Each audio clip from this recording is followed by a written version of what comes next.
জিন্দেগিতে কি পরিমাণের ভুল করেছি, জিন্দেগিতে কত পরিমাণের গুনাহ করেছি মালিক। আজকে তোমার দরবারে ভিক্ষুকের মতো কাঙ্গালের মতো হাত উত্তোলন করলাম রে মালিক।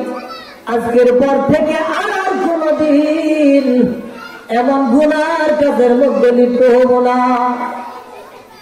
আজকে থেকে আর কোনদিন এমন খারাপ কাজের মধ্যে লিপ্ত হব না। আল্লাহর কাছে ক্ষমা চাইলে আল্লাহ কি দিবেনি? আল্লাহর কাছে কি ক্ষমার ভান্ডার কমতি আছে? নাই ভাইরে, চাইতে শুধু বাকি আছে, চাইতে শুধু বাকি আছে। আল্লাহ বসে আছে যে দেখেন ভাই, আমি কাকার কাছে 10টা টাকা চাইলে কাকা নারাজ হয়, কি আছে 20টা টিয়া চাইলে কত টিয়া দিতাম পারে।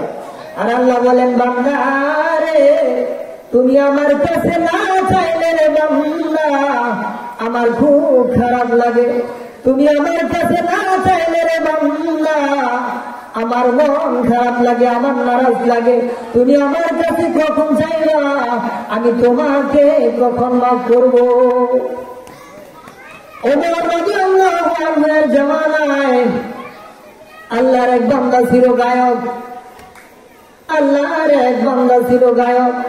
এই জামানায় তার কণ্ঠটা এত মধুর ছিল, উনি সব সময় গান গাইতেন। কথাটা বলে শেষ করে দেবেন ইনশাআল্লাহ। উনি সব সময় গান গাইতেন। কথাটা গুরুত্বপূর্ণ লক্ষ্য করেন, হ্যাঁ, যে গুনাহ করলে আল্লাহর কাছে ক্ষমা চাইলে যে আল্লাহ মাফ করে। আল্লাহ বসে আছে কখন বান্দাকে মাফ করবে, আমরা চাইতে শুধু বাকি। আল্লাহ বসে আছে। ওমর রাদিয়াল্লাহু আনহু এর জামানায় আল্লাহর এক বান্দা